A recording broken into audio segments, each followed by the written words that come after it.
Hey everyone, it's Frederick Kramer here. In today's video, I wanted to cover an objection in SMMA sales. So when you run an agency or some similar business that would be called an agency where you have done for you services for other businesses, there's an objection that you'll receive quite often, and most people think that this is like really hard to handle, which is like a fair objection. But in today's video, I want to show that it's actually quite easy and also how to do this. And the reason I'm making this video is literally because I had a sales call last week where I forgot about this objection, and that didn't help me too much, let's put it this way. So yeah, I'm just going to make a video about this right now. And the objection that I'm talking about is being burnt in the past. Now, if you think that you're super great at handling this objection, then you can leave this video again. If you don't think that this is the case, or if you think that you have lost a few deals because people said that they've been burnt in the past, then this might help you, of course. And sometimes, obviously, people don't even mention that. And this is causing a lot of fear, and this is obviously going to decrease the trust.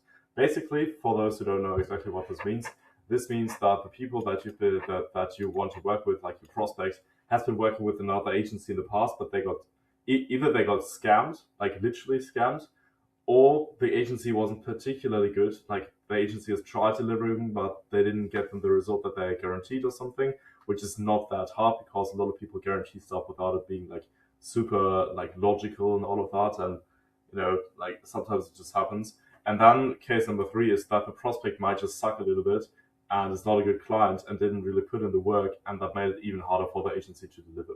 Because a lot of the time people say, these guys that say like online courses are a scam, and that's probably because they bought an online course. And even if the online course was good, they just expected instant gratification. They expected instant results, which just doesn't happen in business. So it can be all of these. It can be literally bad experiences, but sometimes it's literally just the prospect being a bad sort of client. Just so you know.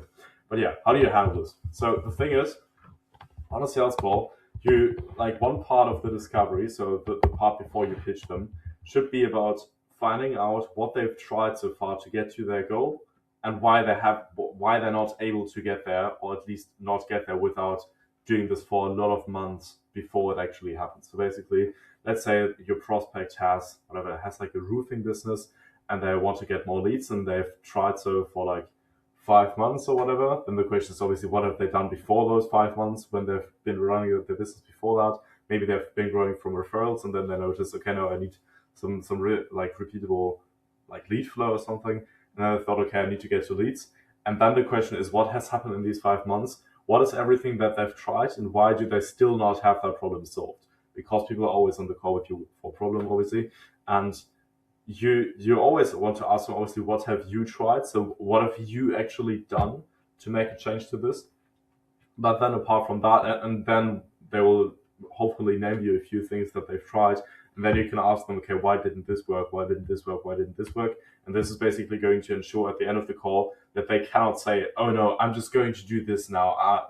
This isn't something I need right now. Because if you walk them through what actually happened and ask them why it didn't work, because it didn't work, otherwise they wouldn't be on the call, then they basically have in their conscious mind and confirm to you that the stuff that they've been doing doesn't work. So they don't have an alternative.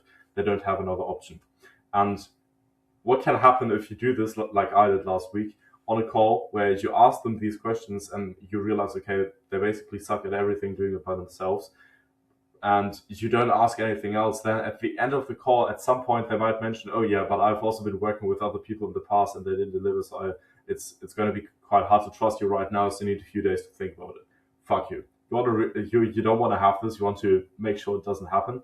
And again, you cannot judge the prospect for this, because a lot of the times the prospects give you like stupid objections, like think about it or whatever. Yeah, it really just like think about awesome whatever illogical thing. The prospects, like at least some of the times, they don't mean to lie to you. They genuinely believe that they need to think about it.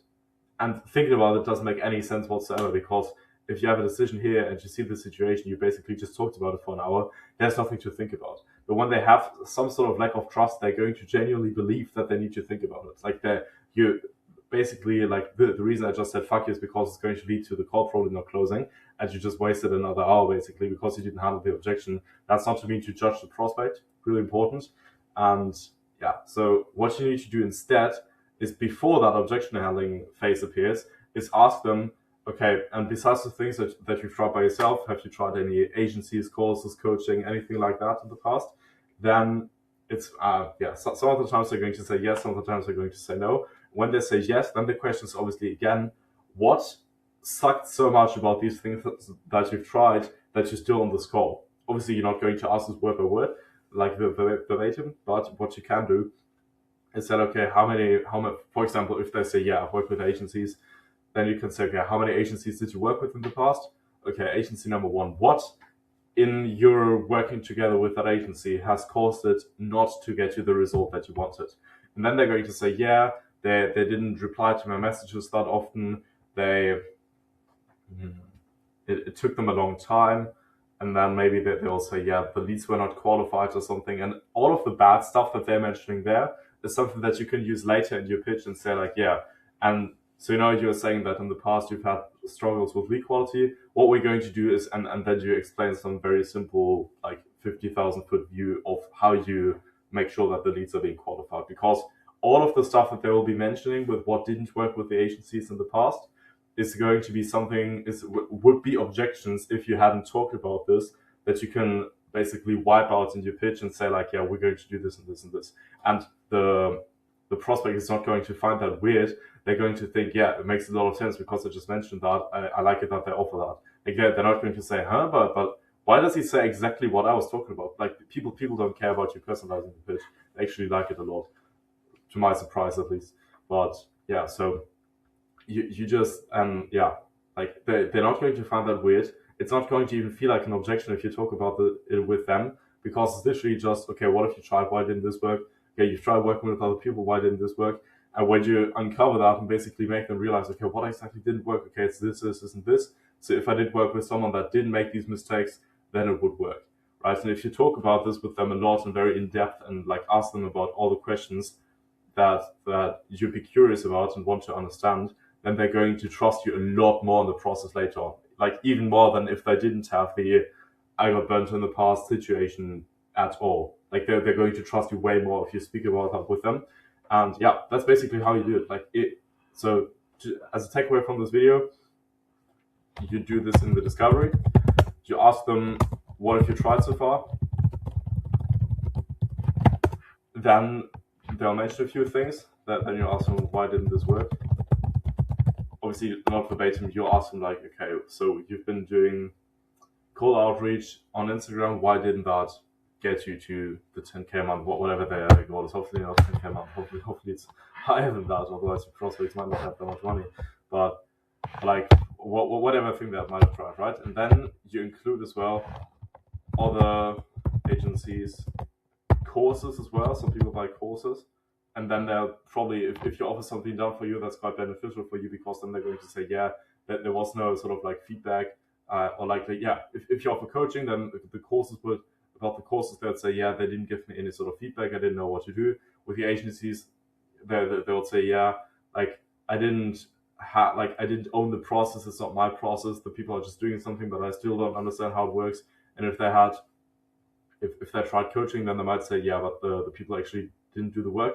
Whatever you have that is different from the others, you can then point that out and say, like, yeah, so as opposed to the courses, we're actually doing the work for you, and then they're going to see extra value in that. If you offer coaching and you don't have an agency, then you can say, yeah, as opposed to the agency, we're going to show you as well how it works. And if you have an agency and they don't like not understanding the process, you can just tell them, yeah, we're going to show you how it works as well. It's not a big deal, right? And yeah, so and then when they say that, then ask them, okay, so which people did you work with exactly? So how many? What people? So like agencies, courses, coaching. Then they say like, yeah, I've been working with a lot of people that it didn't work that well. Okay, how many people did you work with? Person number one, what's that? Person number two, what's that? Person number three, what's that? And all of these people. And then you basically ask, okay, what didn't work with them?